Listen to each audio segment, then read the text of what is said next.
fun. I'm gonna channel your hate for the dog and feel it, because I hate her too, kind of, but I love her mostly. So you know how it is, children. It's just like that. My children don't shit on my bed.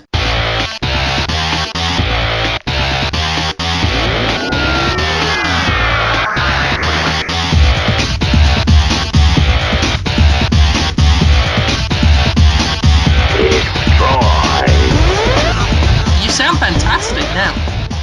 You sound fantastic. Oh.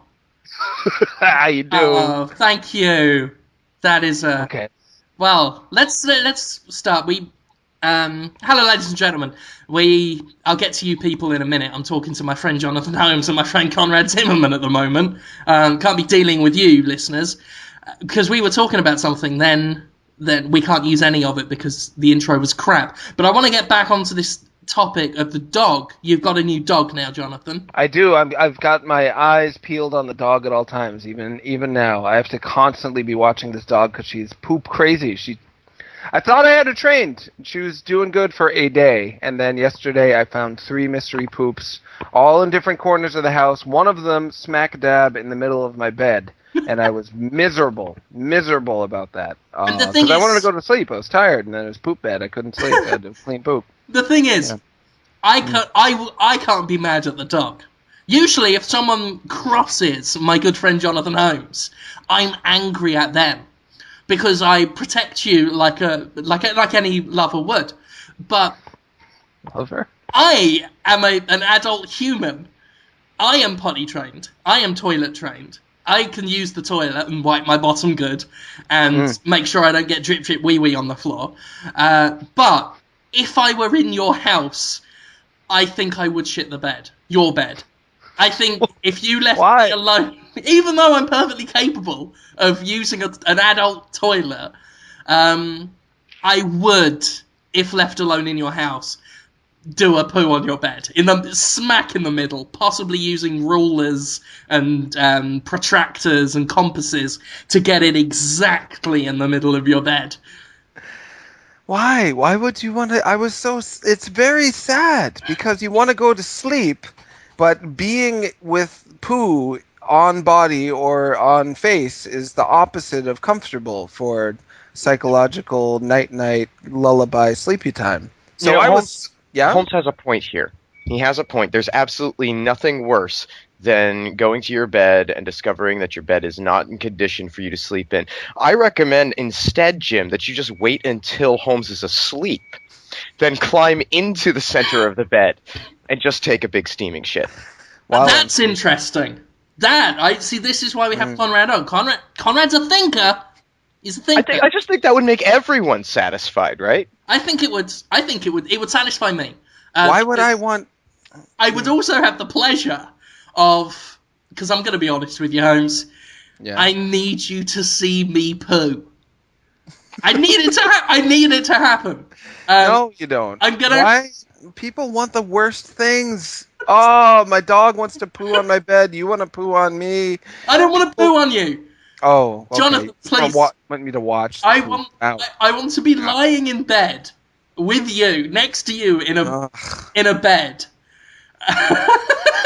I want to be lying on my side, face to face with you, so that we are making eye contact about an inch away from each other, and then I just want to shit in the bed. My face very close to yours, while you know it's going on, because you'll see my eyes water a bit. And I want you to see the tears in the eyes. Why would you be crying about pooing in my bed? Tears of joy, Holmes. Tears of joy. Why Rapture. Is that fun? Where lies the fun? Bliss. Have you never seen something that was just so beautiful that it brought a tear to your eye, had some experience that you're like, wow, nobody on earth is having this moment that I'm having right now, this gorgeous, fulfilling, satisfying second. That's what the expression on Jim's face would say.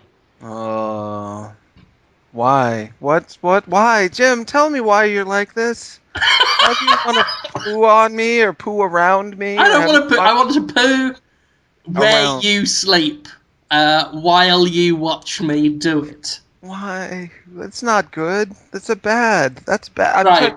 Yeah. I mean. Look, Jonathan. Yeah. Maybe I'm not. Let me try and explain it a different way. Okay. Thank you. While you're watching me, Mm-hmm. I'm shitting. Mm-hmm. And your bed is where this will happen. That's a different way of explaining it. I described it differently. Does that help? I just don't understand anybody or anything anymore. I'm in a world of hurt and confusion. But it's interesting. It's interesting hurt. But yeah, just dog. I don't know why the dog wanted to do it. I don't know why you want to do it. It's just, I can't relate. It's a different world. I just gotta hope I survive it. I think that's the thing. You got to get into the mindset to tame the beast. You must get into the mind of a beast.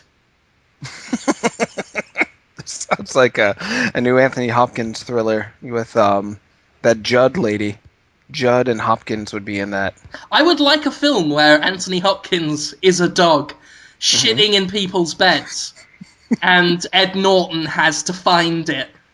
He has to track down the Hopkins dog that's shitting in people's beds and going, "I've shit in your bed." Ah. There's a really funny episode.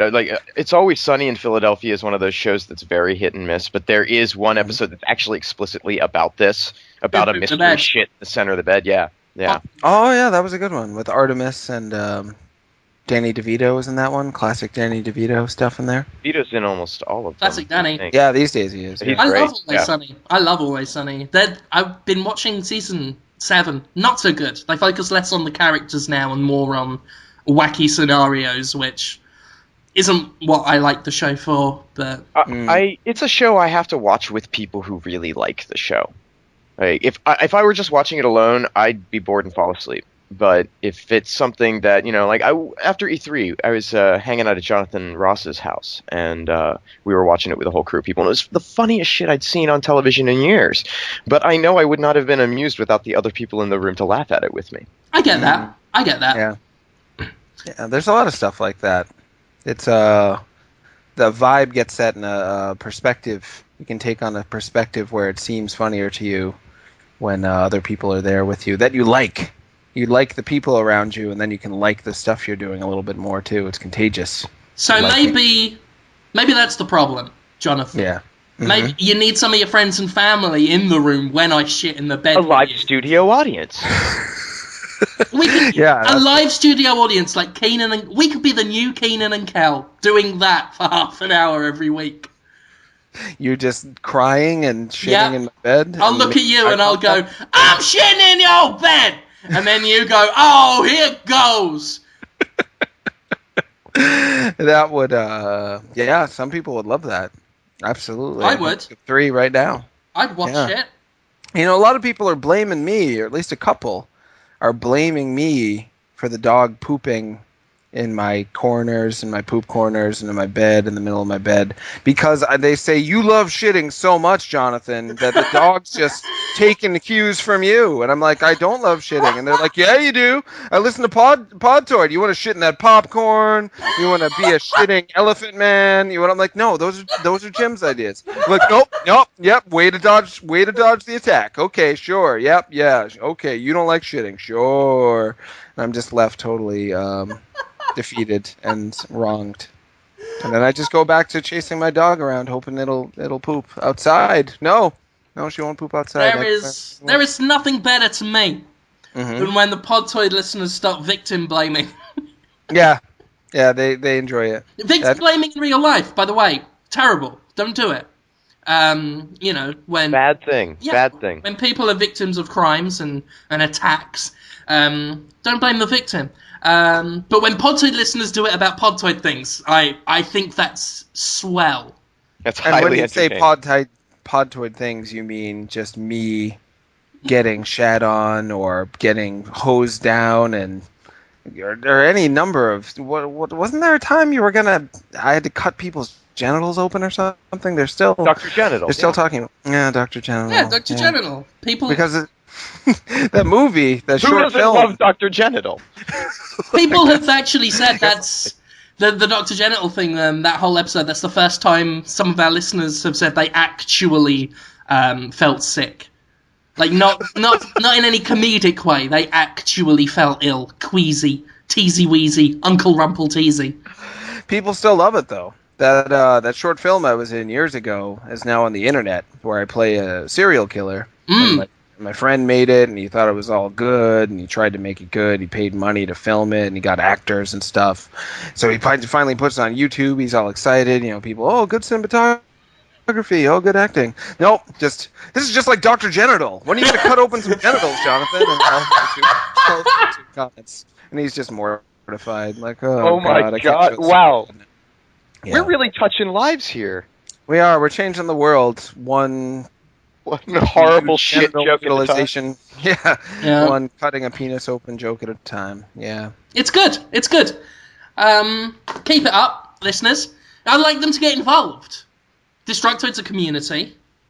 And it's a community getting involved. Let's not look a gift horse in the mouth.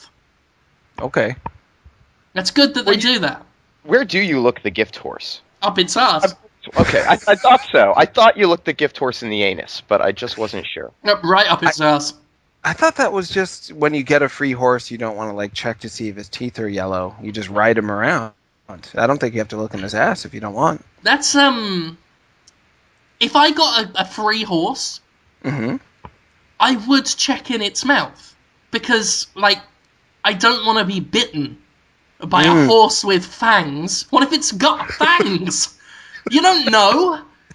Like just a row of shark teeth in there? Yeah, or a little mouth like an alien.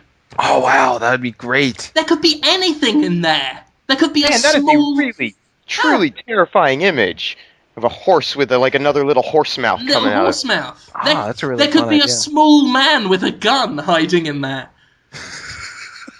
Well, then why do you look in the anus? You know what you're going to find in there, either poop or not poop. Could be... Well, at least if there's poop, I'm less concerned. Yeah, it could be purple that's poop. true. Could be purple poop. If it's purple poop, then you know that it's actually Crimmers hiding in a pantomime horse. That's the last thing you want to fucking deal with. That horse could be full of crack cocaine. That's another thing. I would look a gift horse in the mouth to see if there's crack cocaine, and up its ass to see if there's a condom with crack cocaine, inside it, tied up and shoved up the horse. They could say, right, here is a free horse. Get on its back, ride it to Mexico. Or Mexico, as someone called it once. And if I just said, well, it's a free horse, and all I've got to do is ride to Mexico on it, I'm not going to look in its mouth and anus for cocaine. There could be cocaine in there. That would make you look bad. Answer me that, Jonathan. If the border police checked your horse's anus for cocaine and found cocaine in there, you could be held responsible. Exactly. It's not like I'm going to say to the Border Patrol, it's a gift horse, and they'll say, okay, we won't look up there. Go on, mate. Carry guns and grenades inside your horse all you want because it was a gift. That's not how the real world works. Speaking of which, Jonathan. Hang on, I do just want to point out the humor in finding a condom inside a horse. Yeah, filled with cocaine and not condom fluid. Because that is truly a Trojan horse. Oh! Done deal. You did it. You did that, joke. Brilliant. I liked it. So, Jonathan, you're going to smuggle some cocaine into Mexico with me or not? No! I'm scared about my dog. I'm distracted. Is she smuggling into Mexico I'm confused about. Yeah, why would you want to smuggle cocaine in? I think it's worth less there. But it's also the least thing the Border Patrol would suspect. True. Think of that. I'm thinking of the end game here, right? We buy cocaine in the US. Right, difficult to do, risky. Could get caught. Could get arrested. Get caught, right? But think of the rewards, right? We buy cocaine in the US. Yeah. Right? We put a horse head mask on you, Jonathan. We put condoms filled with cocaine up your ass. We don't even have a real horse. Don't worry about that. You're the gift horse, Jonathan. Stop looking you in the mouth. We fill condoms full of cocaine. Worried about. Right? We fill your ass with this. Why my ass? There's so many other places you could start. My mouth, you could put them, could swallow them. Why you go straight for the ass? You are my gift horse. I'm not looking you. Not looking you in the mouth, by the way, is the default answer to any question you have. So I just drop it, really. I will. So with your ass now is, to be honest, stuffed to the gills. Oh. With condoms full of cocaine. Don't sit down too roughly because you don't want them bursting up there. We smuggle you across the border into Mexico. How do you what? Just to the... Right? Once we're there, you unleash the payload into my waiting, trembling hands. And then I will sell the cocaine on. The cocaine I bought in New York. In the bad part of town. I will then sell to just street peddlers and vendors and just general random strangers on the streets of Mexico. And so I'm just in a horse mask and you would just put me in a car and drive me? Yes, and you with will a stomach and internal organs bloated with cocaine-filled condoms. Why do I wear a horse mask, and why can't you just have the cocaine next to me instead of in my body? Because that's how we get through the border. The border patrol cops stop us. They say, you know, sir, are you doing a thing? And I say, no, I'm not doing a thing. I'm just going to Mexico, please, to get some tomatoes. And they say, what about your horse? And I'll say, that's a gift horse. Don't look it up the arse. And they'll say, well, fair enough. It's just a man driving his horse to Mexico for some tomatoes. But I'm going to be pretty uncomfortable with a horse mask on and kind of just a lower abdomen filled with plastic and cocaine. Can I be honest? Yeah? You're going to be extremely uncomfortable. We at least going to have air conditioning? Am I going to be cool and relaxed, or... You can have a hand fan. Okay. So I'm wearing a latex rubber horse mask filled with latex rubber condoms and cocaine. Fanning, I guess, I don't know, I'd be fanning my stomach area because that's probably going to be the most hot and uncomfortable. Yeah. Just so you can sell cocaine for much lower than market prices to strangers you see on the street. Yeah, but you're not thinking about the profit. Yeah, how much profit do you think you'll make in this losing? Yeah, I mean, cocaine's not that cheap here in New York City. Yeah, I've got a feeling I'm going to have to take, and don't tell the wife about this, I've got a feeling I'm going to have to take all of the money I've got out of savings to put into the cocaine venture. Because I want, to be honest, a lot of cocaine. I want a buggering flick load of cocaine. Do you have to put the cocaine in my... Because... It's not good to have cocaine absorbed into your lower intestine by it's accident. terrible. Yeah. The pops and the condoms. It's pretty risky, yeah. Jim, for you to put all this cocaine in me. Well, I mean, we can't have you swallow the cocaine because then the stomach acid runs a risk of burning through the condom, probably. Sure. So yeah, keep it up. There's no hydrochloric acid in your rectum. No, not a ton. I hope there's not any, actually. So that's next week. Yeah, that is next week. I don't think there's any. Unless you're the radioactive bad guy from Captain Planet and the Planeteers, I don't see how it's less dangerous to have it up your ass.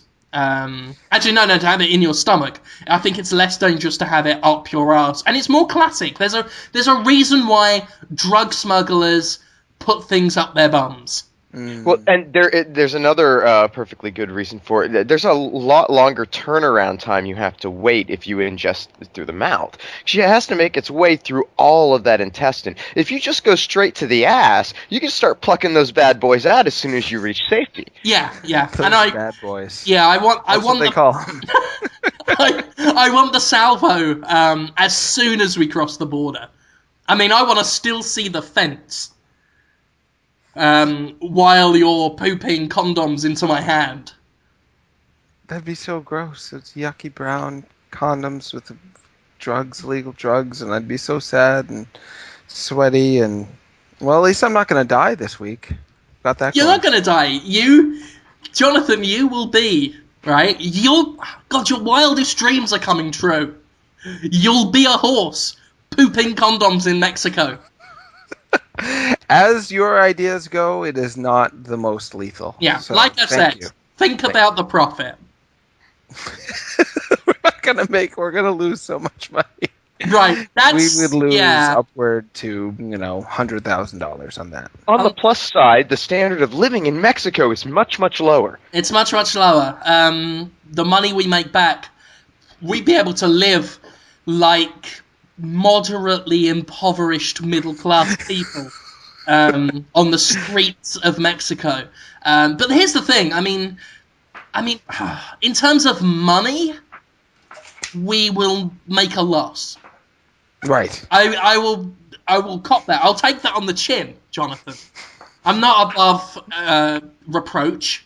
I'm not beyond criticism. And if you're just in it for cash, this isn't the venture for you. But you're not thinking of the other kind of profit. Yeah, what's the other kind of profit? Me holding condoms as they fall out of your ass.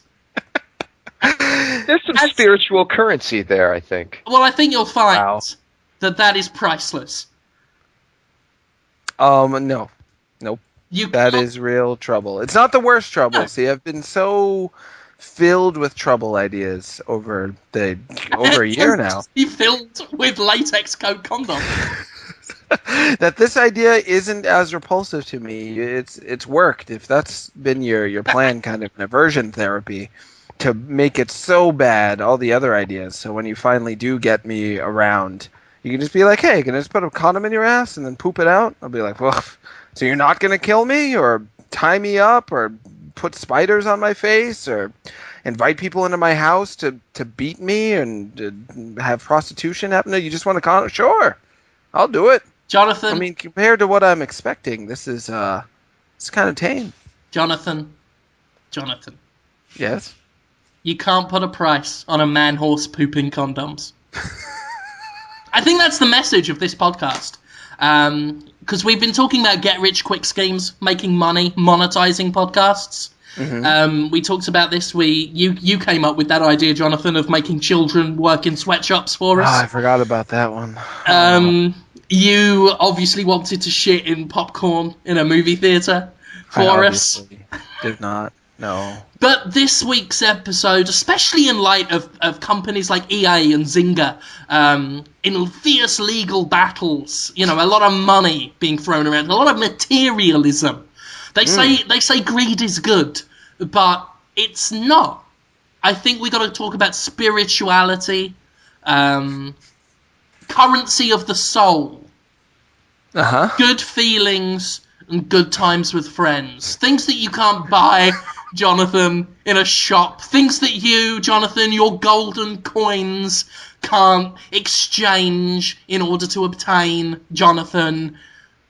We're not Fat Cat from Rescue Rangers, Jonathan. We're not Limburger from Biker Mice from Mars, even though Conrad looks like a thin fat cat and I look exactly like Lawrence Limburger. We're not these people, Jonathan. We're not? We're Who am I? spiritual. You are... The 1%, let's just be honest. He's everything that's evil about greed and money in this. Yeah. I mean, to be honest, you are Michael Douglas. From the game? Gordon Gekko.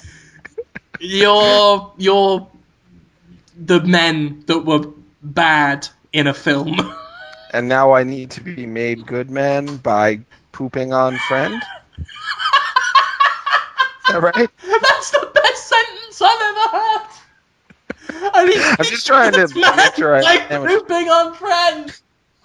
That's fantastic. That's on our list of...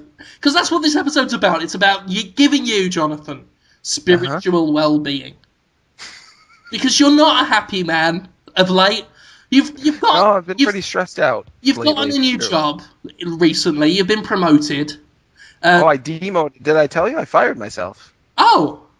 I did. Now I'm back to the other job. Fantastic.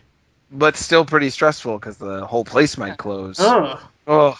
Well, Good here's grief. I mean, Yeah. you've already learned that the Yeah. highest status, the money, the power, the wealth didn't make you happy. You tried to fill that emotional void by getting a dog, more material possessions. It's not making you happy, Jonathan. It's I pooping really all did. over your bed.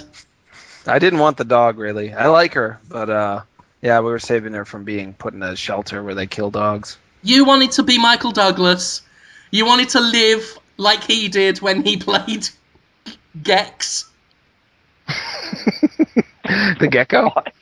The video game gecko character? Gex, That's good. the That's a undercover. good connection. Yeah. Yeah. Yeah. Jax Um, Gordon. Every now and then I've got to make a video game reference.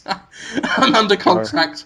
What was I saying? Oh yes. So we're just trying to make you happy, and I think step one you've already done. You gave yourself a job that makes you happy inside.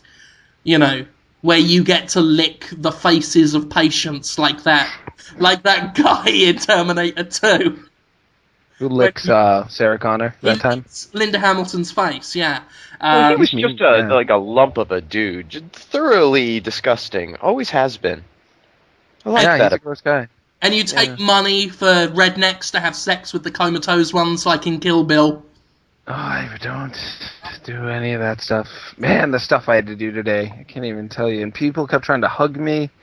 Ah, man. Anyway, sorry. Well, this is it. A hug is free and it makes you happy. You should have taken those hugs. It does not make me happy, no. True, No. knowing your job, some of them might have had syringes hidden in their hair. But No, that's not like that. It's just a man, just a head-injured man with, like, no knees hobbling towards you and being like, get me a fucking apartment! Get me a fucking apartment! For, like, 15 minutes. And I'm just like, listen, if I call a landlord and tell them, hey, I got this guy in the locked psychiatric hospital. He's locked up in here because they thought he shouldn't be in society. Want to give him a room? They'll think that's a terrible idea. If you call yourself, though, and don't scream at him, maybe you can get an apartment. And he just goes in for this wild hug after that. That happened today. well, you taught a man a valuable lesson. I hope so. Better to live free in a psycho ward than live not free in an apartment. That might be true. I don't know. The hospital is pretty nice. The food's good, and we treat people well. So. Have you considered? No, I'm not- Have you considered checking yourself in? Oh yeah, I would. Nothing would make me happier than to be allowed to go to the psychiatric hospital Yeah, for like 2 weeks to just- just drop pictures and Just read books, relax. crack on that you're mental. Just walk up to the reception desk and say, "Well, I'm mental now, so I give me some of that morphine, some apple sauce, and a comic book." No, it's not that simple. I wouldn't want any morphine either. It's addictive. But no, if I That's what could makes just, it so good. well, that's why other people like it because they're addicted to it. But yeah, just to be able to relax and not have to worry about. There's no responsibilities in the psychiatric hospital other than, I don't know, if you want to leave, then you have to try to leave, and if you want to stay, and a lot of people do, then you just have to try to stay. But other than that, you just don't have to do anything. It's great. Just hang out. Eat a sandwich. Sounds great. Oh, speaking of which, I should apologize. I've been meaning to apologize for a while for the comments I've made repeatedly about dissociative identity disorder. Because people get sad, especially Toby Carlson, our contributor and friend of Podtoid. He always gets sad when I say that I don't believe in that diagnosis. I'm not saying it definitely doesn't exist. I should make that clear. I just don't. I've never seen it, and every time I've seen someone who says that they have it, they don't have it. So it's hard for me not to be very skeptical about it. But I don't claim to know everything or have met anyone. I mean, everyone. I have met some people, but I've never met someone who definitely had that. People say there's reptilian shapeshifters, too. I haven't seen any of them either. They may be real. I don't know. Maybe Arsenio Hall can turn into a dinosaur. I don't know. Maybe. Sure. That's the theory put about by one of my favourite men on the planet.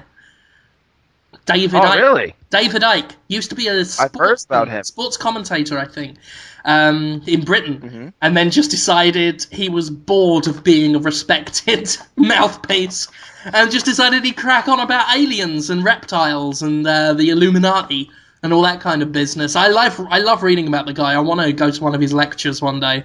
I need to get his books. I wonder if they're available on Kindle. Probably not. He probably doesn't trust them. But I would. Yeah, I love the guy. He's utterly insane. There's videos of him on YouTube. David Icke. Great man. Great man. He might be right. We don't know. I don't know. I can't claim to have done testing on every person to make sure they're not a reptile. They may be. And he wears a lot of purple. I remember reading about him now. Him just wearing constant purple. Oh, and other people think he's an alien. People are sure that he talks about the shapeshifters because it's like a trick. He actually is one of the. I think you're just talking about Prince now.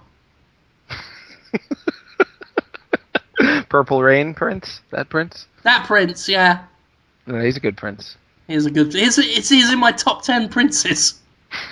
It's weird. One of my favorite psychiatrists was talking a lot about Prince today, and how his girlfriend growing up just wanted to have sex with him. And I was like, that's not good, because you're nothing like Prince. He's like a tall Caucasian man with a bushy mustache, and Prince is a 5'2" beige eyeliner wearing silky man. Jonathan? Yes? We should start pretending you're Prince. Really not. Other than being somewhat coffee mocha colored like him. Right, yeah. Cafe de leche, I was called today by a little mentally ill Hispanic woman who... What was she carrying on about? She said, it's all shit. It's all shit and AIDS, she said. I'm like, what do you mean it's all shit and AIDS? She's like, everywhere. Look around. Monsters spitting out shit and AIDS. Like a vomit attack everywhere. You can't see them? I'm like, no, I can't, but I trust you. She's like, you're not as dark as that guy I hate. You're more like Cafe de Leche. And that's apparently a tasty coffee drink. I need to go to your hospital with a notepad, because some of these people sound like they've got Willem Dafoe movie pitch ideas just swimming in, like they live them. Yeah, I thought of a few pitches today based on some stuff I heard from some cool folks. I've got one too. I've had one for about 2 weeks, but the way the podcast is set up, I don't get time to do them. People have been asking. I've got one. Well, let's get that out of the way. Let's do it. Oh, and did you get that package in the mail, by the way, from one of our listeners, Frankie? No. Oh, fuck, I forgot to respond to him. Because he should be coming any second now. He sent me photos on Facebook. Of what it is. I think he got impatient and didn't know if I'd got it. I'm guessing he listens to this because I did get the photos and I almost wet myself with excitement and glee. Thank you. I haven't got it yet, but thank you, because that is amazing. I'm going to do awesome things with that. So, yeah. Can we tell them what it is, the people? Oh, yeah, that would help. Someone's sending a custom Willem Dafoe action figure. I think, did they make it themselves? I just saw the photos. No, because I've got one too. He sent the package first to me with some stuff, and then the same stuff I got you're getting, plus a little bit of bonus stuff, because you've never seen Freaked, which is that Alex Winter movie about circus freaks on an island fighting Randy Quaid to the death. Yeah, it's a good movie. So he sent you that too. And like a letter and stuff. He's a big fan of yours. I've met him at PAX East a couple of times, and really eloquent, well-spoken guy. Does his own podcasts, and just really like appreciates our show on a level that most people don't mention that they like it for these reasons. Maybe they do, but you know, most people think it's who listen to the show think it's funny and they think it's quirky. But he really thinks we're like smart and good at talking about video games too. What? Yeah, Jesus. He thinks we're like good at that part as well. He loves our dynamic. Like yeah, can we get the coke from him to put up your ass? Yeah, he's no, awesome. Guy. Yeah, have that stuff. Yeah, thanks, Frankie. Thank you in advance, Frankie. Awesome. But I guess that's a good lead into Willem Dafoe. Mm-hmm. I'll be honest. I only had a title and desperately worked from there. Really? Actually, no. I started with, I was talking to Alex about Keanu Reeves and realised he needed to be in these movie pitches more because he's never been in them. So I have actually... That's true. Even though this is a Willem Dafoe movie pitch, it's designed predominantly to be Keanu Reeves' breakout acting role. Now, I know he's popular. Yeah. I know he's popular, but he's never acted in a movie. I want this to be his breakout acting role. So that Playing people... someone other than himself. Yeah. So that people get to see the full width and breadth and depth of Keanu Reeves' talent. No, sounds nice. It's fucking great. So the movie's called A Horse Named Keanu. He's playing a horse too? I was just playing a horse in your cocaine This is smuggling. a particularly equestrian week. I think this is what this indeed. podcast's about. Like, deep down. Fuck everything I said about spirituality. It's actually about horses. They've been in the news a lot. Mitt Romney's dancing horse. Everyone's talking about it. Anyway. Yeah. Kashinka, I think its name is. Yes, something like like that. What's its dance moves called again? Like Dooshy Doo or something? I don't know. Colbert won't stop talking about it. Mitt Romney's got a dancing horse. Yeah, he's I think it's competing in the Olympics actually. Good for him. That's And then something... the fucker had the audacity to send me a letter asking for a donation for his campaign. He's off dancing a horse in England. Yeah, it's very expensive to have a dancing horse. It's like $70,000 a month or That's something. good for him. It'll keep him... Something to keep him entertained while he's hating gay people. So, this week, A Horse Named Keanu. Okay. Yes. I'm sorry that I said a political thing. I know that's not popular. That's okay. Oh, it's a little bit. I don't even mean anything I say about politics. I don't know what he thinks about gay people. I don't care. Ron Paul is still racist, by the way. Terrible racist. He said he hated black people. That's how racist he is. When did he do that? Recently? Every day.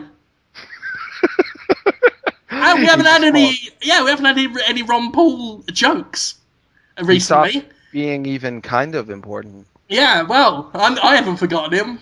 My heart will go on. Let's have some great Ron Paul jokes like we do every week. Knock knock. Who's there? The Ku Klux Klan. The Ku Klux Klan who? The Ku Klux Klan with their friend Ron Paul, who is also in the Ku Klux Klan. There will be more Ron Paul jokes next week. He is racist.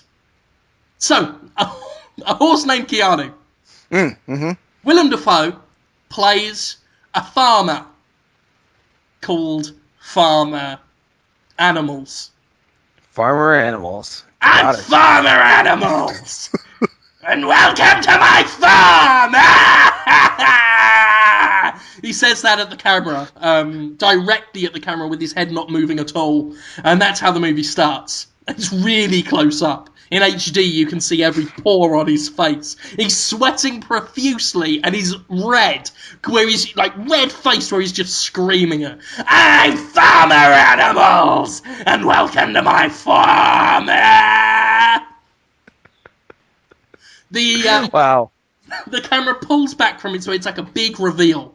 The camera pulls back and shows the world's biggest farm. It's got cows. It's got sheep.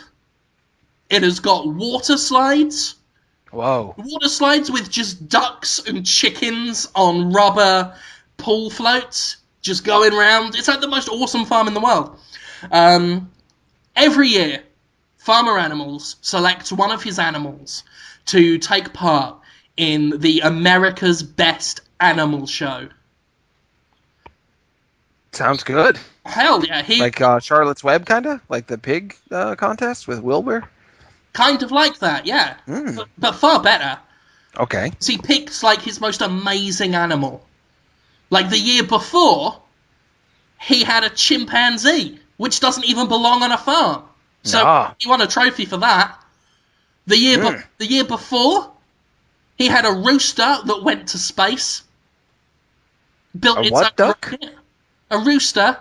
Oh, rooster. It went to space. Sounds great. The chimpanzee just won the contest on the farm, but the rooster went into space. Yeah, the rooster went into space, and how do you top that? You have a chimpanzee, because they are funny. They are in a lot of good comedy shows. Yeah, And Lancelot Link was a good show. Yeah. this was the one that did the PG Tips ads in the UK, so this was a good chimp. How is he going to top it? How am I going to top it this year? I don't know. A horse gives birth on Christmas Eve, and it's Keanu Reeves. Just a human man? It's Keanu Reeves naked on all fours. And Willem Dafoe looks and says, it's the best horse I ever saw. It's not a baby. It's not a horse man. It's just not a a full-grown, middle-aged man. It's Keanu Reeves. Obviously not Keanu Reeves, the Keanu Reeves. It's a horse played by Keanu Reeves. He's on all fours. He's eating grass. He's bollock naked. I might give him some underpants. Just to be tasteful for the kids. Sure. It's eating grass. And Willem Dafoe points it and says, "You will be my best animal." And then he looks directly at the camera and goes, he's wagging his tongue and shaking his finger and going, "Hey kids, wanna die?" Like that. And that carries on for about 15 minutes, and the scene very slowly fades to black. So slow that you don't even know it's doing it until the scene's over.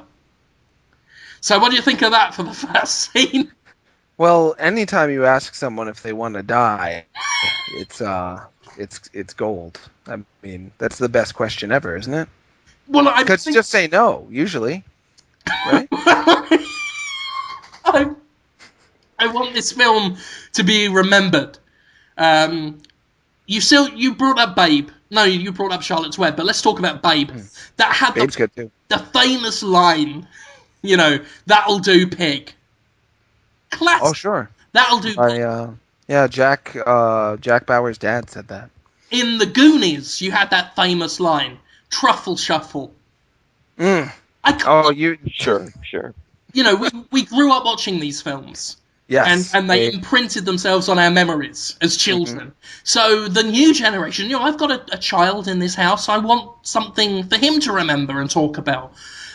So I think that moment when the kids were lined up watching the next Disney film, that moment... Is it a Disney film? Yeah, it's a kids' film. That moment when the orc-faced man looked at the camera and said, "Hey, kids, wanna die?" In 3D, and at that moment, using CGI, his eyes, pop out. One huge eye pops out of Willem Dafoe's forehead. It comes out in 3D, like the eye of Sauron, and just looks over the crowd and goes, "Hey, kids, wanna die?" And then, it is pretty intimidating. Yeah. And then Willem Dafoe opens his mouth, and fingers, so other human fingers come out of his mouth and grab the side of his cheek and widen it really hugely wide, covering the whole screen, so it's just this huge mouth. And then Willem Dafoe's head, using stop motion, claymation, because it's creepier, like Peter Gabriel's music video for Sledgehammer. One of those of Willem Dafoe, come up from the esophagus and goes, "Hey kids, wanna die?" screaming! Like that. Wow. That would be, wouldn't it? That would be so much of that. It absolutely would. Yeah. So a whole lot of that. He's just talking to the audience. He's breaking the fourth wall. At that point, the screen goes black, because the kids at this point, I assume, will be applauding at the special effects. So for about, I want to give them 10 minutes for the kids to just settle over what they've seen. So for 10 minutes, the screen will be completely black, and there'll just be the faint sound of bells tolling in the distance. Whoa. Wow. Just to give the kids some breathing room, because of what they've seen. I mean, they've just seen, A, Willem Dafoe dressed as a farmer, B, Keanu Reeves in his underpants, C, a stop-motion head asking them if they want to die screaming. So that's 3 awesome things. That's too much for a child's mind. That's like caffeine for the brain. It's going to take some time to process. Yeah, you gotta let him rest. So anyway, the bells get louder and louder and louder and louder and start to be accompanied by the sounds of a baby crying. And then the screen just flashes white, fades from white, and it's back at the farm. And Willem Dafoe is just toiling in the fields, just with a hoe, the actual garden implement, not what rappers call women. He's hoeing in the field, just going, I'm hoeing in the field because I'm a farmer, don't forget. The horse is in the background, Keanu Reeves just like stomping in the mud in his underpants, just stomping around. And the camera like focuses on him and he just looks at the camera and goes, horse. And then he just goes back to stomping in the mud. At this point, the rival farmer, the bad farmer, Sludgeworth Q Capitalism. That's his name? Yeah. It's a him, right? It's a him. It's played by Danny DeVito. I was hoping so. Damn right. He's got a big cigar, like a giant cigar that needs to be propped up by, with a Pablo... a Salvador Dali-esque crutch. It's just propping up the cigar, and that's being held by one of the kids who was in that fucked up movie Gummo.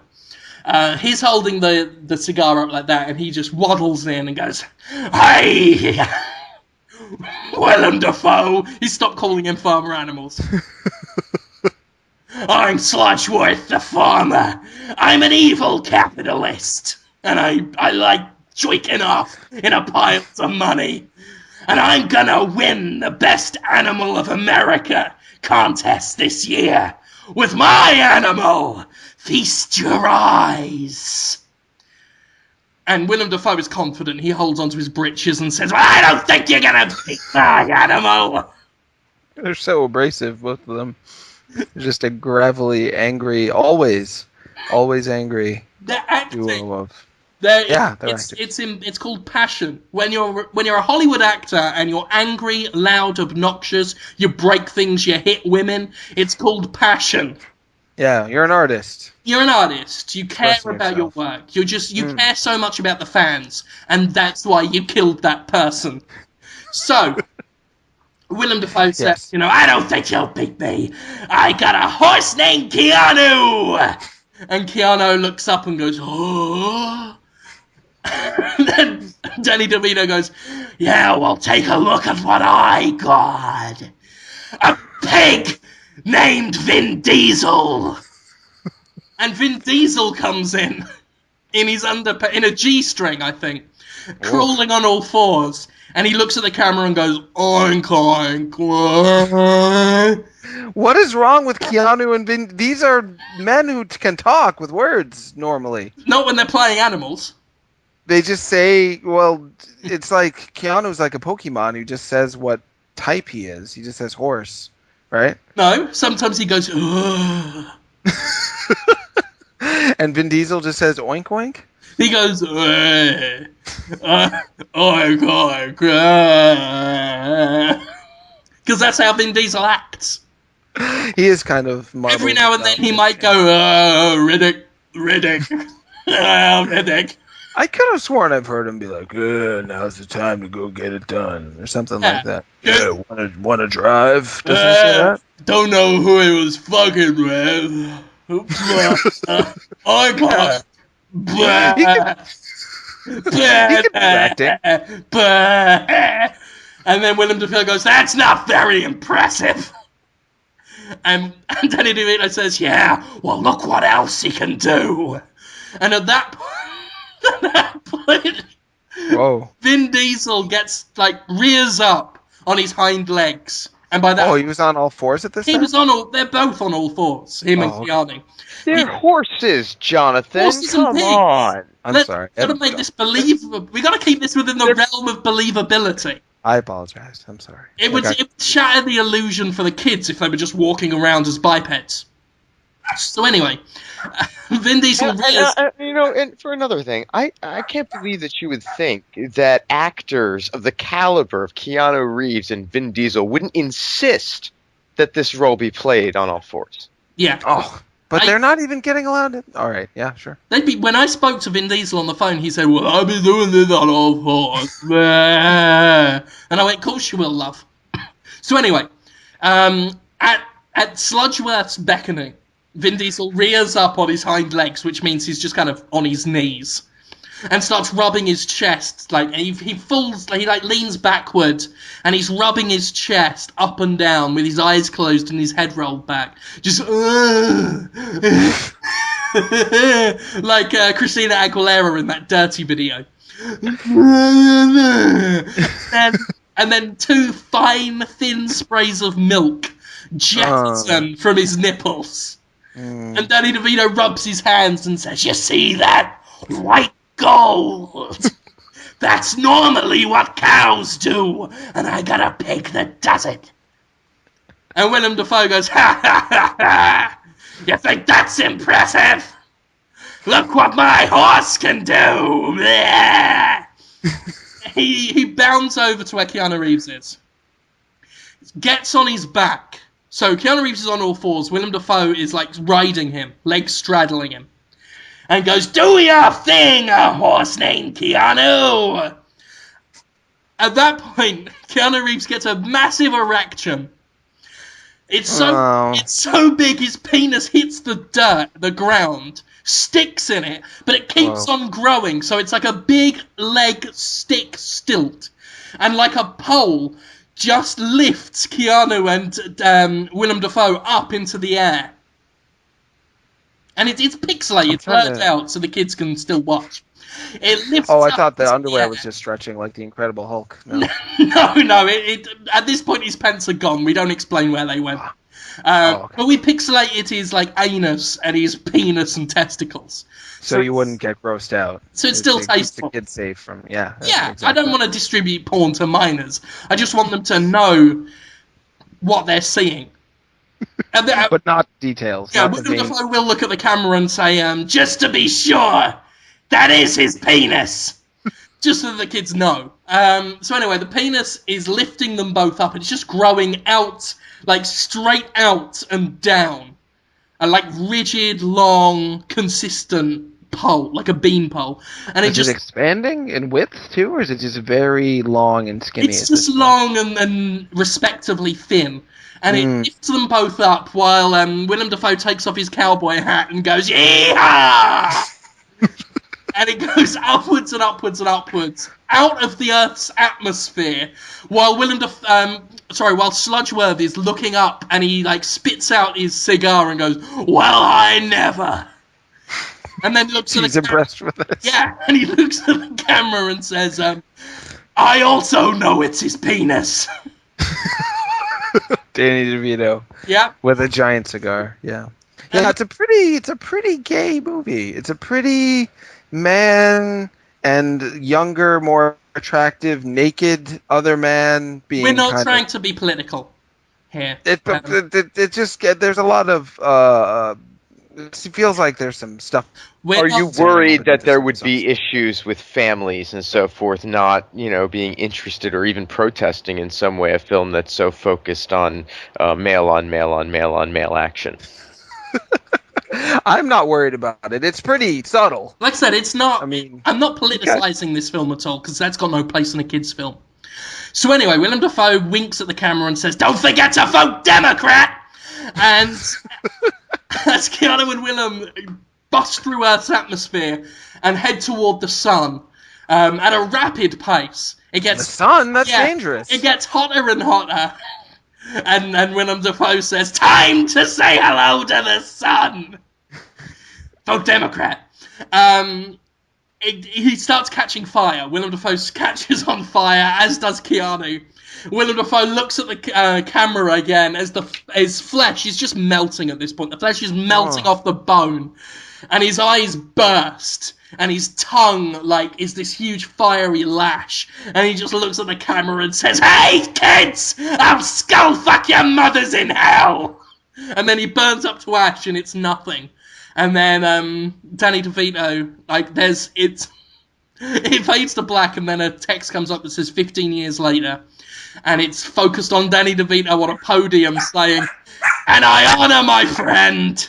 who truly did have the best animal of all time. Farmer animals. And puts a medal, like a rosette. That dog's annoying as fuck. She screwed up your podcast idea. Yeah. Sorry about that. Actually, I mean, the audience is full of dogs. Sorry, I'm laughing at my dog. The dogs are clapping, barking, as Danny DeVito pins a rosette onto the chest of Willem Dafoe, and the audience full of dogs applauds and claps and barks, and then the credits roll while playing Stars and Stripes. Sorry about my dog. That's right. They gave the atmosphere, the background noise for the dog audience. How loud was the dog on your end? Incredibly loud, Jonathan. Yeah, I'm mildly contemptuous of the dog now. Well, yeah. There you go. Take a picture if you poop in your bed. I'm holding her nose closed now and petting her, trying to get her to calm down. Just put some elastic in her mouth. Yes, because I know that, being muzzled really always relaxes me. Well, Jim Sterling, he was telling the story and the puppy got mad. So anyway, that was my movie pitch. What do you think of it? I liked it a lot. I am disturbed by it, but again, it's less disturbing overall to me this week. Yeah, I like that one too. I feel like mildly contented. I thought it was time to scale it back because I think we went a bit too far into gross out territory. It's time to scale it back. Just dial it. Yeah, why not? Jesus Christ! I just realised something. What? We actually haven't talked about video games at all. No. Just hit me. Almost an hour. Yeah, you've had so many ideas. Gex was mentioned. Yeah. Gex was mentioned, and EA and Zynga was used for the purposes of a throwaway joke. But we actually, that's bad by our standards. It's okay. It's okay. Yeah. I was picturing the soundtrack to your movie that whole time. Did you have a soundtrack? Before we talk about video games. I think played on constant loop in the background, almost inaudibly, is the theme tune for Malcolm in the Middle. The whole time? Yeah. Because I was picturing like Up and Away in My Beautiful Balloon for the expanding penis joyride to the sun part. You know that song? No. I'll look it up later. That's okay. That's the only idea I had. I had a Willem Dafoe idea while I was sleeping, and I can't remember what it was other than he was like traveling around and saying to people like, "Get a load of this shit." But people loved him. I remember he was like maybe he was a motivational speaker, but that's all he said. If he had an actual plate of cooked shit, like holding it like a waiter would hold it. And anytime someone reaches for it, he slaps their hand and goes, "No, greedy!" Yeah, it speaks to where my head is at lately. Just poop. Well, anyway, let's talk about those video games. What happened? Fucking hell. Yeah. What happened this time? There's been a lot of news. I mean, we had EA versus Zynga. People magically now on EA's side. I don't buy it for a second. Fuck them both. Honestly, fuck them both. And fuck EA saying all that. Oh, thank you all for your support. It means so much to us. EA's not your friend. Never have been. Well, just to be clear, EA is suing Zynga because they thought Farmville was too much like The Ville or something like that? No. Zynga recently launched The Ville on Facebook, which it basically is The Sims. Oh, okay. It is The Sims. That's what Zynga does. They copy ideas verbatim. And EA thinks they went too far this time and has, proof that they stole the user interface. Even the same skin color choices, right down to the exact pigmentation. All kinds of shit like that. So, Well, sounds like a legit lawsuit then, kind of. It does. I'm a bit worried by how broad they might make it. I mean, if they just go on the stolen assets and stuff, fine.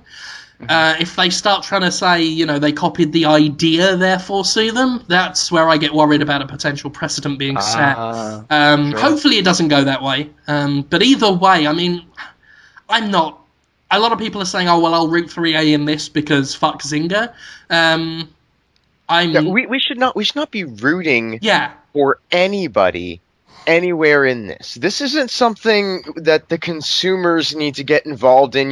This isn't a team thing that you're rooting for one thing or another. This is a business conflict that has absolutely nothing to do with you. Right. And It's even not if going it to did, impact your life in any way. And even if it did, yes.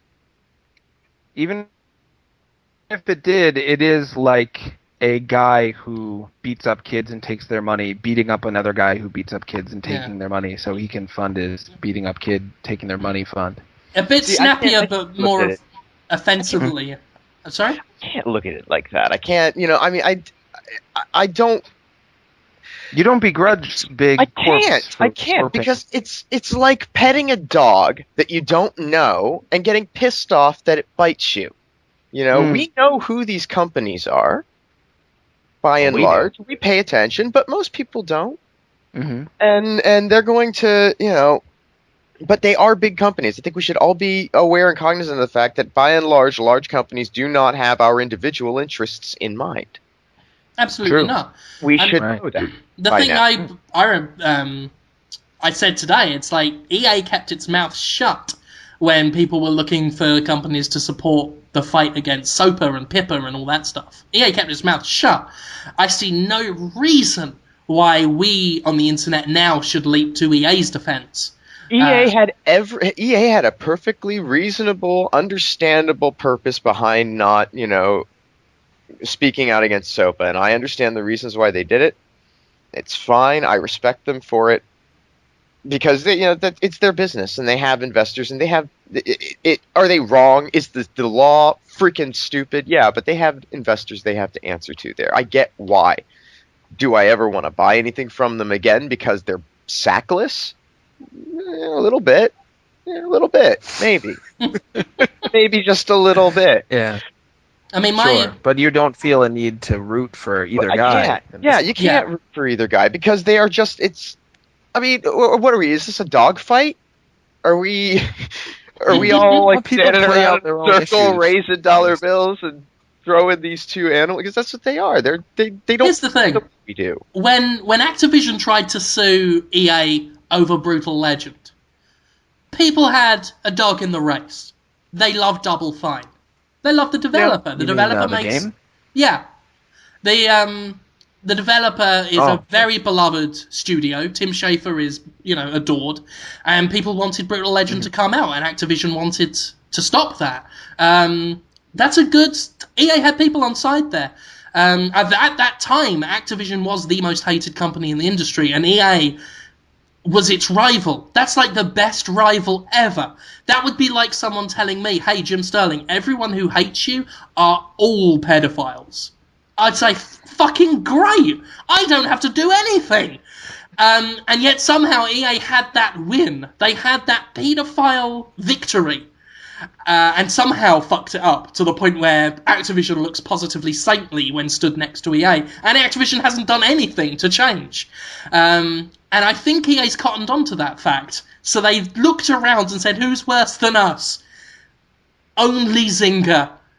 And went after Zynga, and now we have Lucy Bradshaw cuddling up to gamers saying, hey, we're your friends now because we don't like Zynga. Yay, us. Yay, hooray. Yeah, I wonder if it was just a publicity stunt for them. I don't think it's just publicity. No, I think there's a perfectly valid...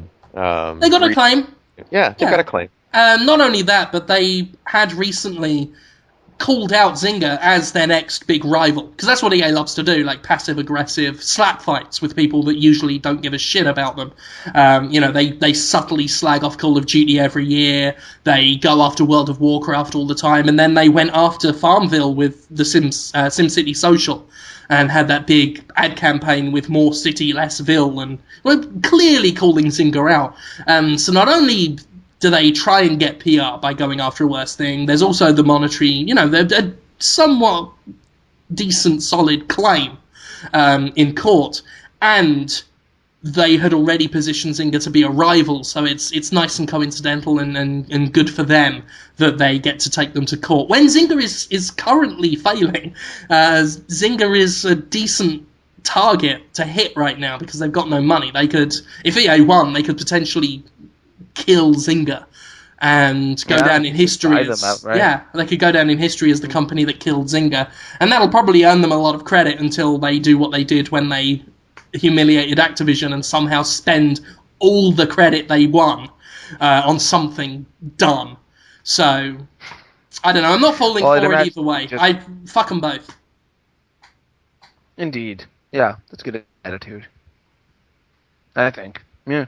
Meh. Meh. It's a thing that I will be curious to watch unfold, but oh yeah, it's definitely fun. It's fun to watch. It is. It's. I just love the idea of EA fighting Zynga is fantastic because it is the super villain slap fight of the century. It's the two most hated. I think I'm fair to say that it is the two most hated corporations in the video game industry. I don't think any company is hated as much as EA and Zynga. So to see them two fight, I mean, some people have said whoever wins, we lose, harking back to Aliens vs. Predator. I mean, it might be whoever wins, we also win because one of them's going down. So, we'll see what happens. But it is fun to watch. People don't hate... I thought people hated Nintendo the most. Don't people hate Nintendo a lot? No, it's just you think about Nintendo a lot. So so I noticed that people hate them a lot. Yeah. Because I don't think about EA at all. They're just like, what games do they make again? Something. Well, again, but that's because you think of Nintendo a lot, and EA has almost nothing of value that ever winds up on Nintendo. Yeah. What is EA? What do they make again? Didn't they do that Steven Spielberg blocky game on the Wii? That's not that good. Boom Blocks. Blocks, yeah. Dead Space Extraction wasn't bad on Wii. It was okay. It could have been. It would have been better if they just made it like a regular game, I think. But okay, good to know. Because people approach me and tell me that Nintendo is awful a lot. Ray Gutierrez really yelled at me about how terrible Nintendo was for some time. I don't start these conversations. I'm just standing there. And people come up to me and just say they're the worst. So that has colored my perspective and made me think, oh, well, people must think they're the worst then. But people don't hate them that much. Just a little. Like, who's the most hated? Some people Sony, hate them. Nintendo, or... Yeah, they hate them a lot. I mean, the thing is... They treat them like George Lucas. Yeah. Kinda. Yeah. Well, I mean, the hate for... Oh, for fuck's sake. Kill that dog. Yeah, this is gonna... You might kick me off the podcast now, because there's no one else home. It's just me and the dog. I have to take care of her until she is not a young dog. It's just me and my dog. It's too orangey for Rose. Anyway, what was I saying? Oh, you were talking about... I was asking who's the most hated, Sony, Microsoft, or Nintendo. I think it's just... It's equal. I mean, the hate for those, for the big three, are more impassioned just because people stand behind the console. But anyone from the fanboy camp, like Sony fans, Microsoft fans, or Nintendo fans, they could all team up potentially against EA, because that's a third party. So cumulatively... I think EA easily has the most haters out of all of them. It's the thing with Sony, Microsoft, and Nintendo is they've all got people equally sticking up for and attacking them. Whereas EA, there's not too many people that go out of their way to stick up for EA.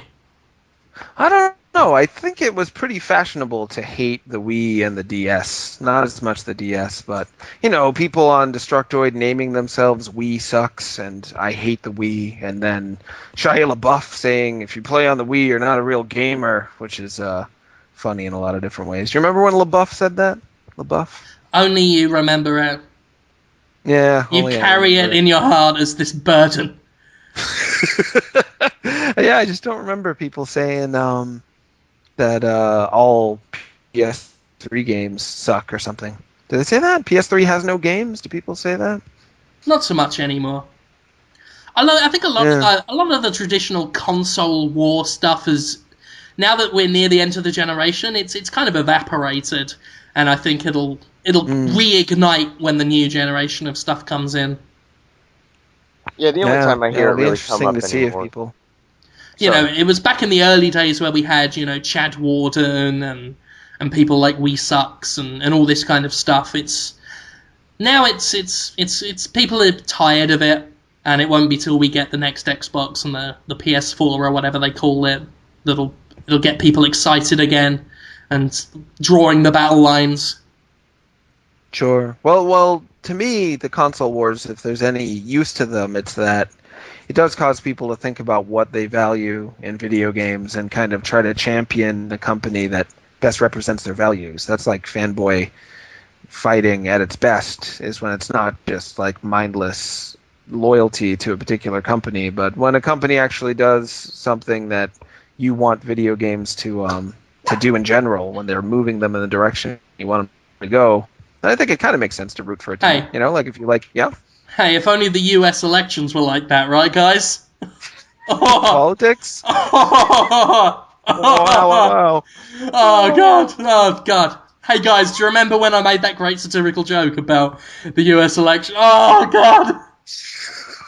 Oh, you're feeling good. That's good. I like when you're feeling good. It's pretty good. Times. Pretty good. Yeah. What have you played this week? Anything interesting, guys? Oh, video games? Yeah. No, I'm talking about I've just- accordions.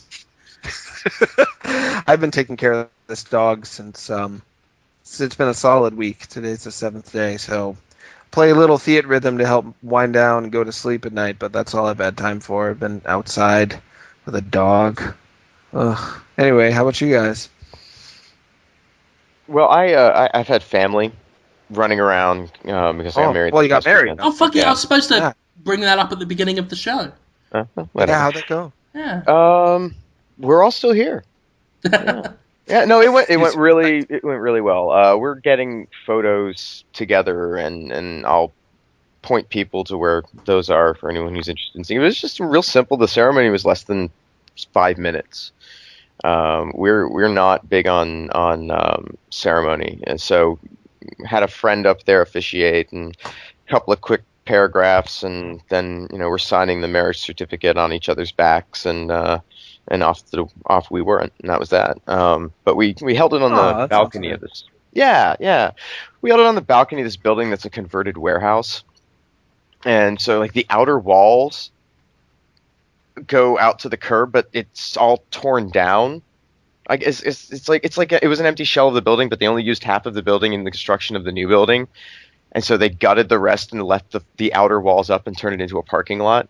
Is really the only way to describe it. But like you can see it goes up like above the first floor in spots, and so the windows are still there, and it's just this old, really odd, right in the middle of downtown. But it gives some great views, and it was hot as balls.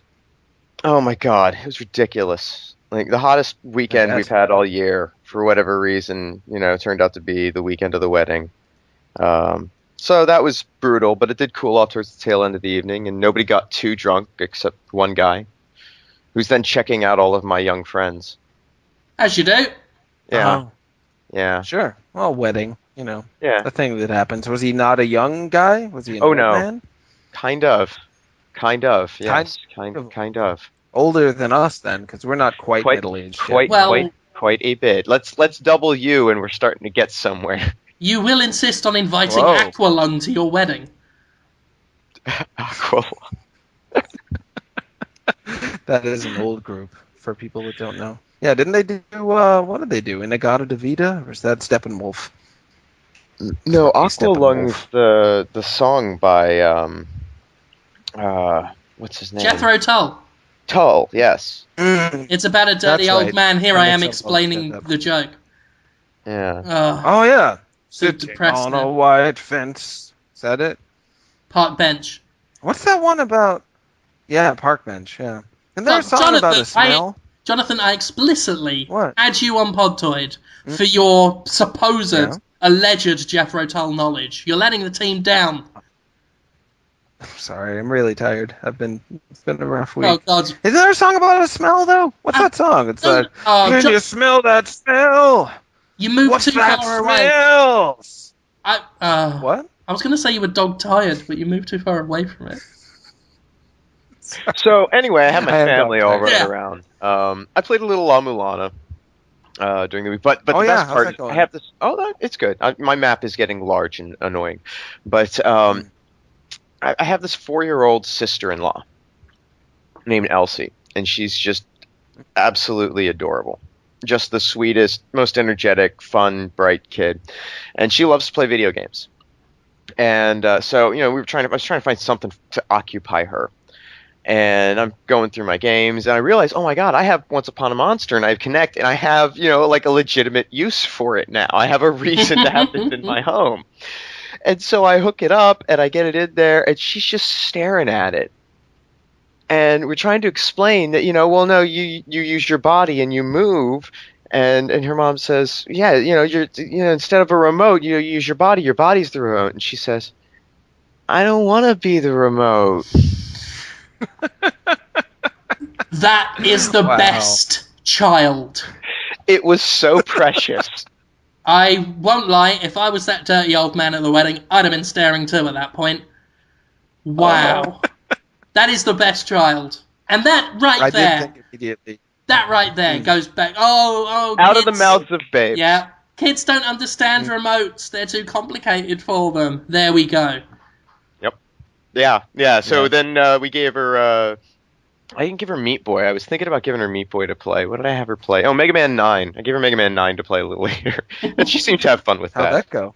Yeah, she seemed to like it. Really? Yeah.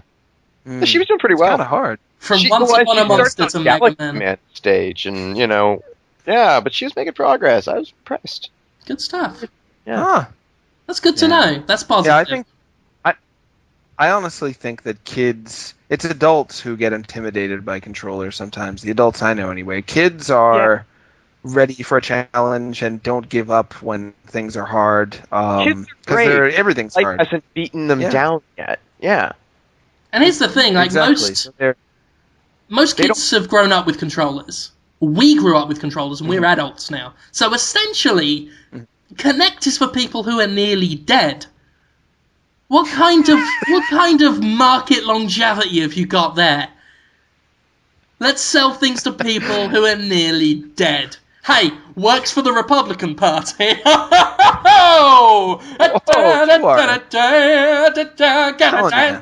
Gotta dance, gotta get me a dame.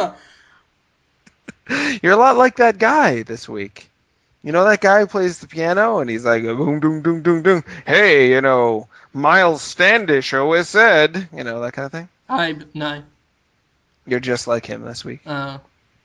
It's good. Look him up. Maybe I could do this act then as a cartoon character and copy another comedian, and then I can be just like Hanna-Barbera. Oh, you were so mad about them. Oh, I'm still mad. I'm always mad about Hanna-Barbera. I don't know. I think of them as kind of like Naughty Dog. They're kind of the Naughty Dog of cartoon world. Naughty Dog just took like generic action movie, quips, a hero who's brash and bold, but also a scamp. That's a stereotype. That's an archetype. Hanna-Barbera just takes actual comedians and steals their bits.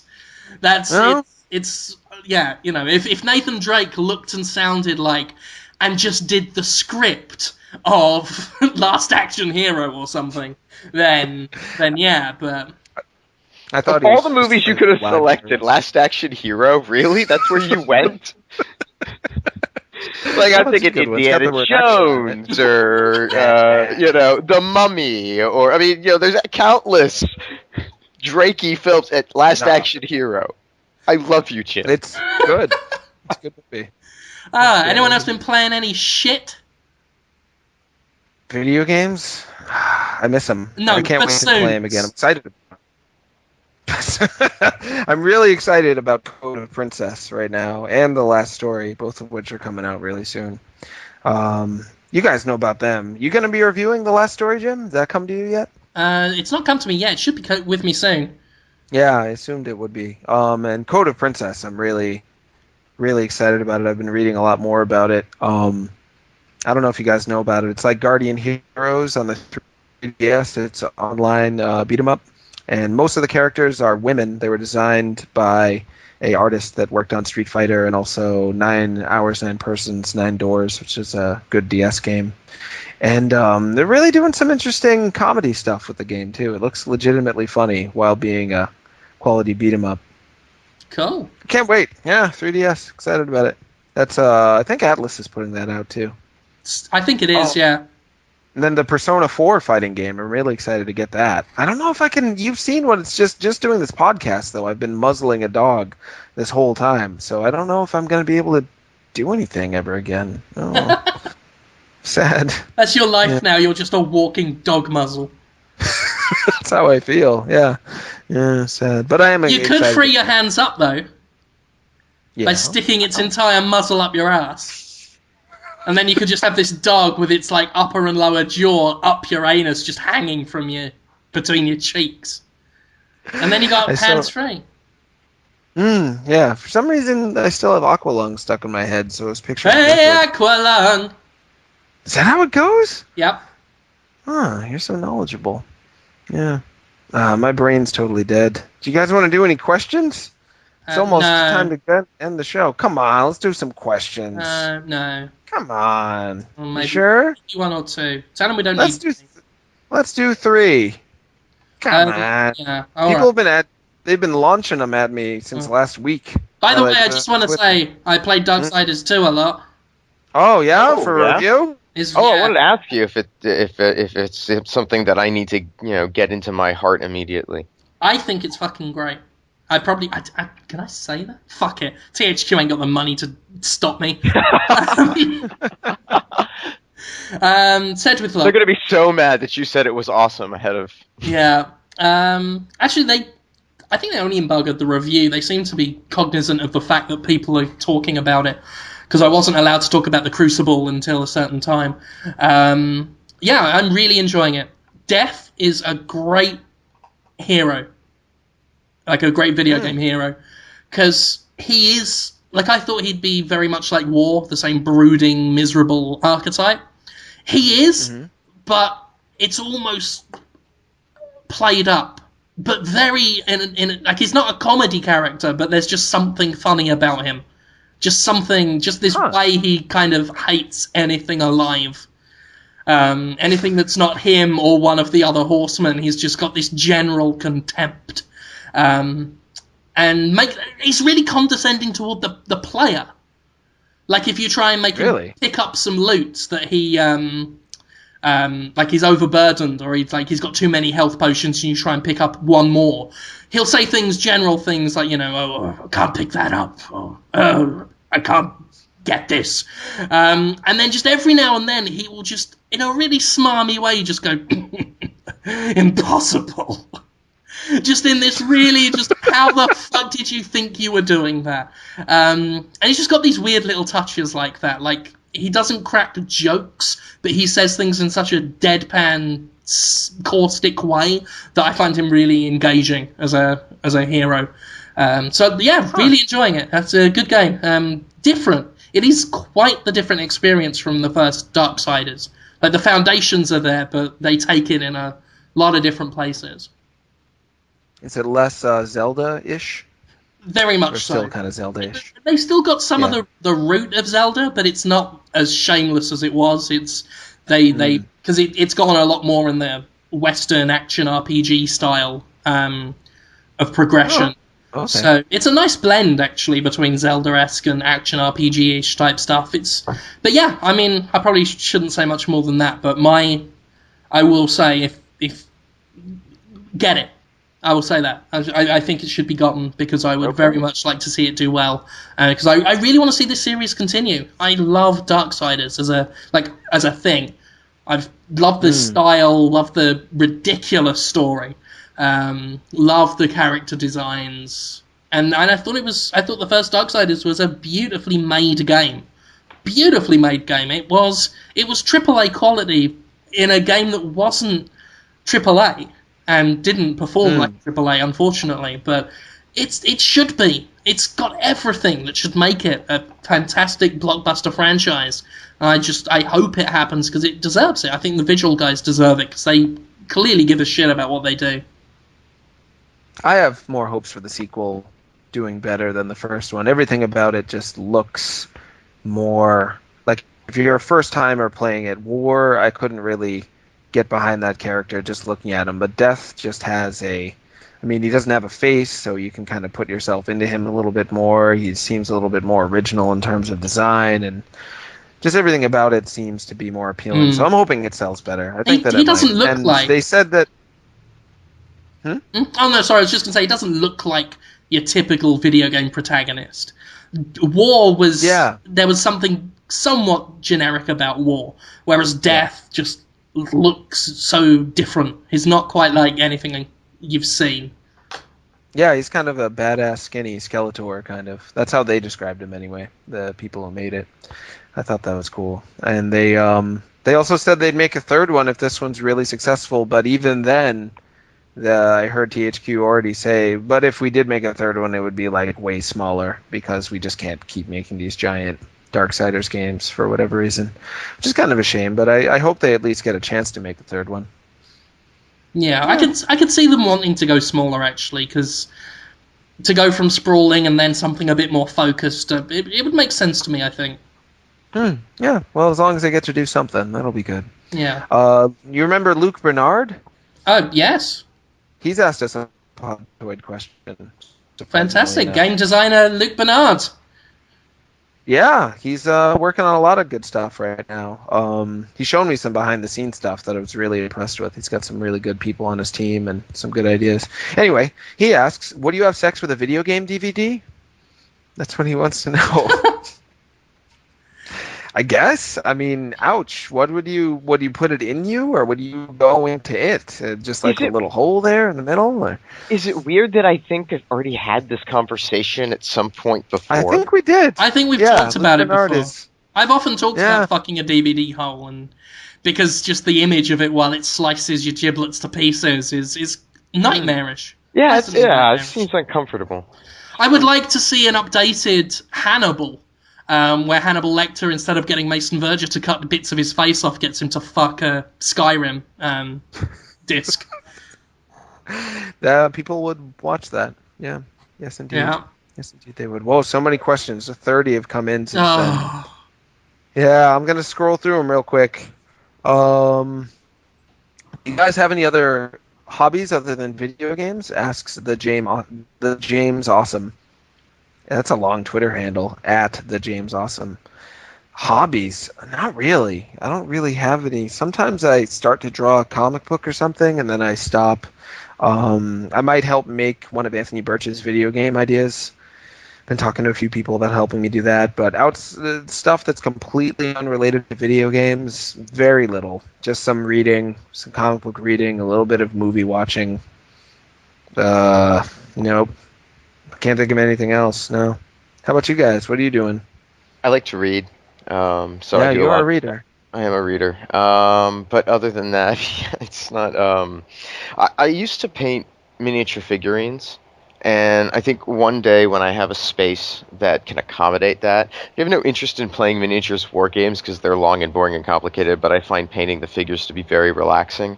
So if one day I can have a space that I can dedicate to doing that, I might return to that. But other than that, yeah, that's pretty much it. That sounds fun. Nice kind of fine motor skill, focus on the details, really just kind of losing yourself in the act of crafting something. Sounds like a good time. And they're beautiful. I mean, the models can be really gorgeous, especially the tiny ones, because the amount of detail that they put in, and then when you get to add your own layer of detail on top of that, and bring them, even just I paint them in a cartoonish, fashion with a lot of bright colors and contrast and sharp, dark lines, and make them almost outlined and stuff like that. It's just fun to do.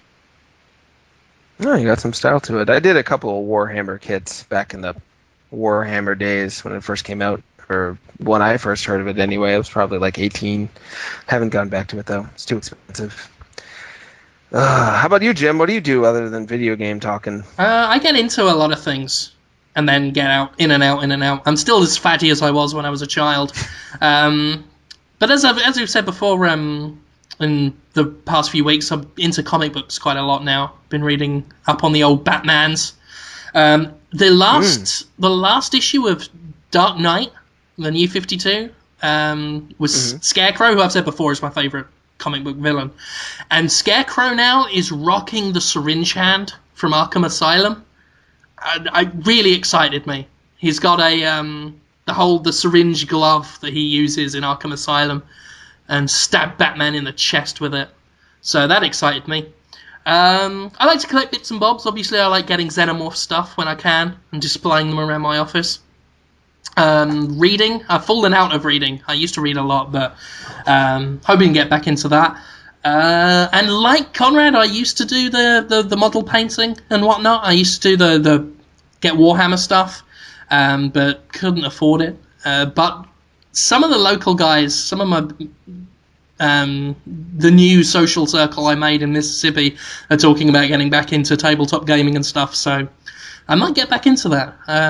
I know Neil from THQ has been, he sent me Warhammer stuff, trying to tempt me back into it.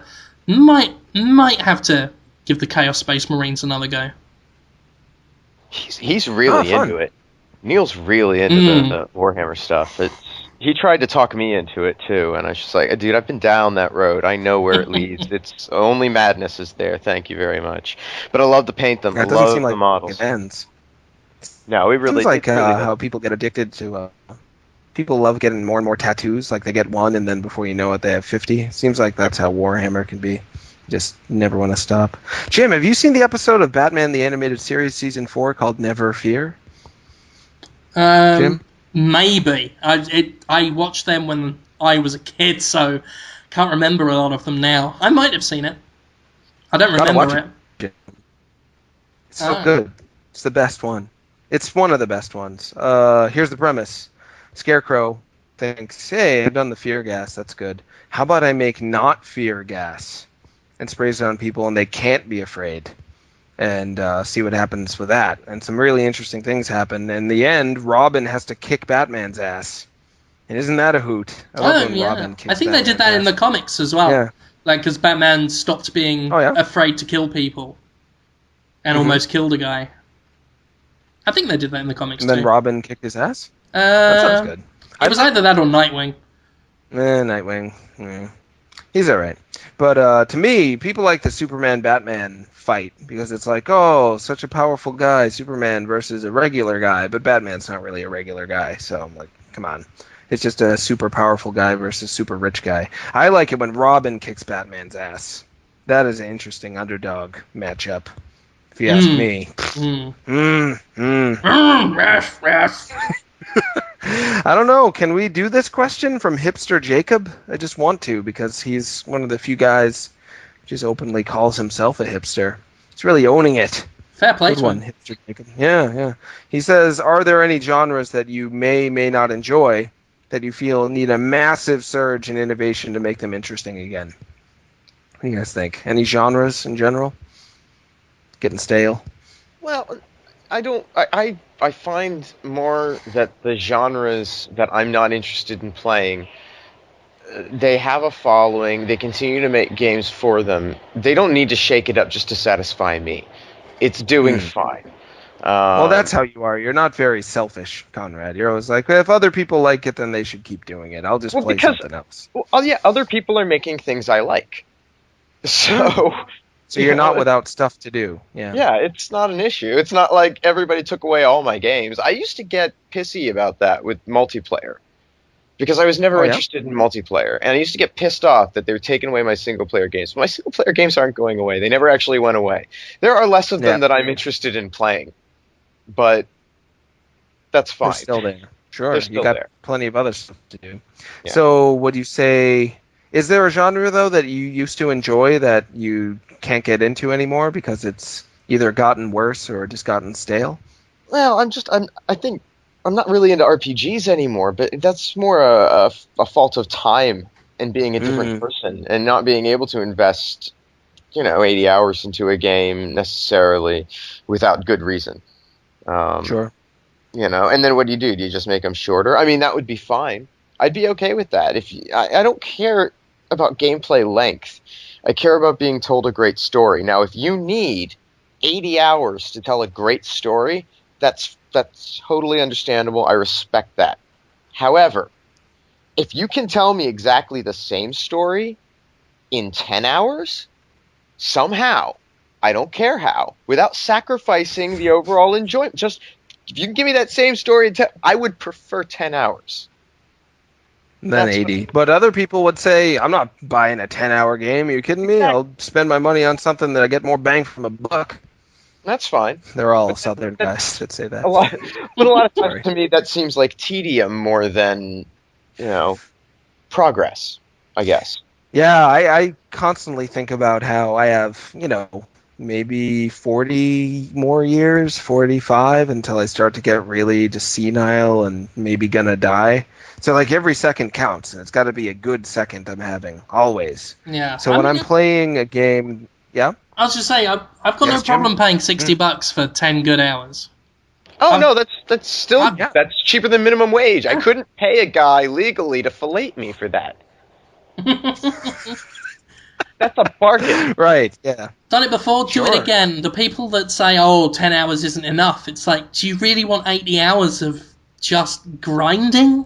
If it's 80 amazing, non-stop, awesome hours, but when does that ever happen? I think Xenoblade had some really good stuff and it was fairly long, but they could have shaved 10 hours off of that. Maybe more. Yeah, shave it down. Yeah, shave it. Shave it down. Is there any genre you want to have changed, Jim? I think my answer's the same as Conrad's. I can't think. There are genres that could do with less of some of the shit that's in them, but it's not the fault of the genre. I'm sure we could do with a lot less military first-person shooters because they're really muddying the water. But that doesn't mean there aren't amazing first-person shooters happening all the time. Sure. As sick as I might be every time I see Medal of Honor, which is indistinguishable from the others, I've got BioShock Infinite to look forward to. If I'm sick of action games with the same grizzled action heroes, it's like, well, I'm playing Darksiders 2 right now, which I'm having a blast with. There's always something in a genre that's doing something interesting, or an old game that you can replay that's still doing something interesting. And I can't blame the genre for it, more just the games that people are choosing to populate it with. Yeah. For me, genre is a weird word for video games because video games isn't like any other medium, so defining it's been really hard for people because on one end you have genre, which defines how it's played, like 2D platformer, first-person shooter, but that doesn't tell you anything about like the tone or the style. And then to define that, you have like horror, action. Yeah. And then on top of that, you have, is it hardcore, casual, or quotes art game, Jim? That just defines like who plays those games, and it doesn't even have anything to do with spreadsheet. I know you can't keep track. Yep. You need genre. You need a 20-sided die. So for me, looking at the word genre, I would look at just kind of sci-fi action, like kick-ass dude game, which I used to love. When I was a teenager, I would play Revenge of Shinobi and Altered Beast and Alien Soldier and all those games that were just like, you're going to kill the guy that sucks using your gross powers, and I love it. But I haven't been able to get into that lately. But I think with some innovation, they could do that. If they came at it from an angle that acknowledges that I used to love stuff like that, but now I'm 35 and I've kind of seen it and done it, and do it for me in a new way. I would love to see like a new Revenge of Shinobi that was made specifically for people that are burnt out on ninjas. Somehow do it in a new way. That could be great. So I have hope. I have hope that as people see that people who play video games are getting older, they'll start to make games for older people like me that need new blood put into the stuff I used to like when I was younger. That's my answer. I did it. Did the answer, guys. Now done okay, lads. We did all right. Yeah, thanks for listening to Podtoid, ladies and gentlemen. If you've listened to the show and you think, that's great, where can I see more of these cool, classy cats? Where would they find more of your stuff, Jonathan Holmes? I was supposed to do Sup Holmes this Sunday with Nathan Vela from Cappy Games, who helped put out Sword and Sorcery. He did Critter Crunch, one of my favorite PSN puzzle games. He's done a lot of different games. The upcoming Super Time Force is his. I think he did the Might and Magic, some of the Might and Magic games. So many games. He's a publisher, but a real regular guy. Started kind of in the trenches, doing his own development, and has expanding his company. But he hasn't emailed me back, so hopefully he's still on the show. I booked him like months ago. If he can't make it, then I'll fill someone else in the meantime. Either way, this Sunday, me and Conrad are doing the show, I think. We doing it, Conrad? I will be there. Okay. Look, I know you're busy over the next month and a half, though, so we're going to be a little more spotty over next few weeks. Are you going to Gamescom too, Conrad? I'm not going to Gamescom. No. But you are going to TGS. Yeah, I am going to TGS, so I'll be going there. To PAX? I will be at PAX also. Yeah. Will PAX interfere with the show? PAX, we'll see. with PAX, I can make it back in time. I think. Okay. Provided, I just have to make sure our panel doesn't. Is our panel on Saturday or Sunday, Jim?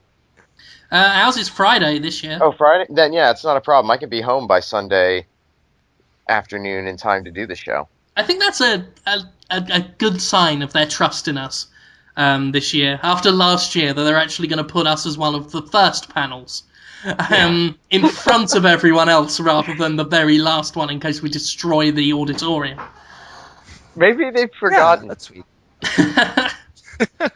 They are busy. They've had a lot of panels. They've not forgotten. Okay. The organizer said no cake. All right. Oh, okay. So they knew. Yeah, but they're cool about it. So that's exciting. That's coming up. Yeah. But anyway, this Sunday, 1 p.m. Pacific Standard Time, 4 p.m. Eastern Standard Time, we will have a live stream show that you can come on and ask us questions in the Twitch TV/Destructoid chat. It'll also be on the front page of Destructoid. And then you can listen to past episodes on iTunes. Sup, Holmes, ? There's a bunch on there. Some of them, I wish I did a better job. I think I'm getting better, though. I think the Anthony episode was pretty good. Jonathan Blow episode was okay. They're all fine, I guess. Yeah, do you like fine. them, Conrad? They're okay. I don't have complaints. I mean, look, I'm not the guy who I don't watch or listen to a lot of this stuff for fun.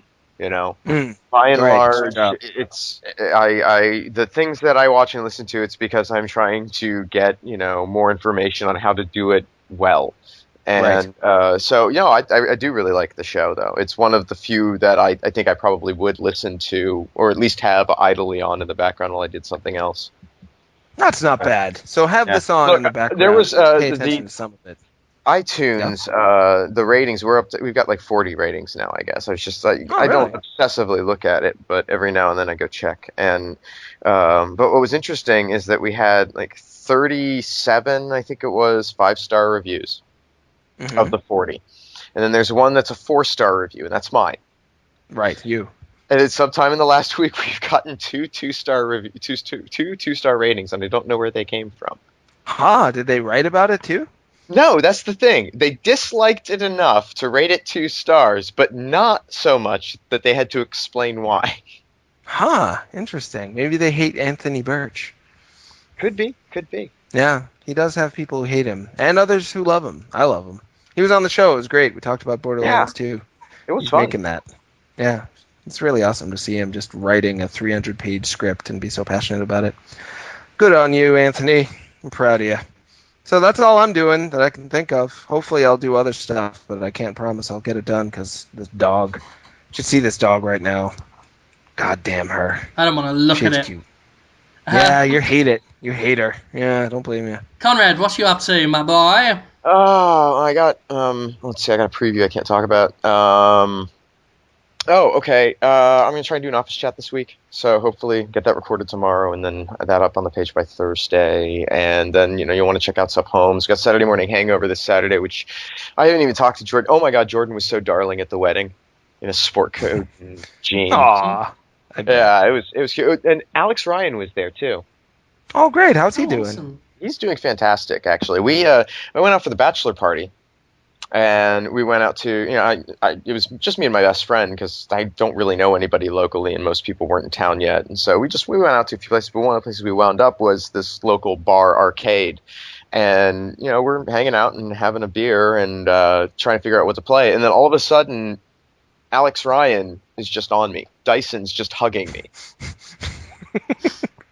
People don't know, he was on Podtoid at some point, wasn't he? Or was he on he hosted Retro Force Go. Yeah. He was a big Destructoid podcast personality and also one of our more popular writers back in the day. Now he's doing PR for Pokemon. He was writing me emails about Pokemon the other day. So good on you, Alex. Now you're a Pokemon fan. Big Great. hit out there. Yeah. Yeah. So anyway, yeah. That's pretty much all I'm doing. Just the Twitters, also, and news stuff. Oh yeah. You're on the Same Twitter. old, same old. What's your Twitter handle again, Conrad? Conrad Zimmerman. Oh yeah, that's right. That's just the name. Yeah. You don't have any. Yeah. I have a grown-up name, and I use it. I don't, as you know. Yeah, That's one of your peeves. Tron Nuts. TRONKNOTTS. If you want to follow Jonathan. You could do that. I wonder if I should change it someday. You can change those, right? Yeah. Or no? Yeah, you can change them now, I think. Yeah, maybe I should, so it reflects my human name. Who knows? Oh, I suddenly smell a poo waft. Oh, dog. I'm looking right at you. Did you somehow just phantom poo that I can smell but can't see? This dog's going to be the death of me. Oh, that dog's living my dream. I think she phantom pooed on me. I've got to let her out. Jim, you're at Jim Sterling. Oh, on the Twitter, yeah. And if you do that, you can see all the other stuff I do. On Friday, I think it was Friday, I wrote an article on Destructoid.com called The Importance of a Gay Gamer Convention, where I talked about why GamerCon, which was a Kickstarter-funded event. That was a good piece written for the benefit of dumb people. Yeah, that's the problem. It's like it's one of those things. Like, I liked the piece; it was fine, but it was one of those things where I'm just sitting there the whole time, nodding my head, like, yeah, yeah. Well, I mean, and I know that there are people out there for whom it was like, what? But I mean, well, I think that was the what made me feel good about writing it was there were a few people that were like, I didn't see the point of it, and now I do. Mm-hmm. So I think and I'm job glad. done. Yeah, I don't want and anybody who learned something from it and grew as a result of it. You're not a dumb person anymore. I don't even think it's.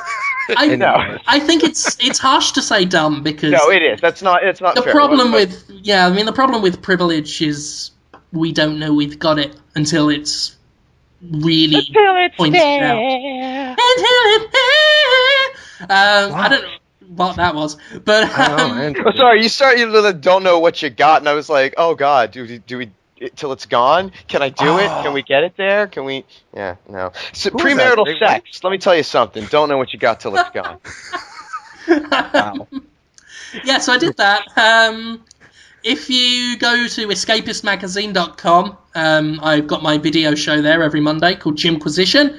I did a video on photorealism this week it's called Photorealistic Sociopathy, and it's about some stuff people have said about graphics.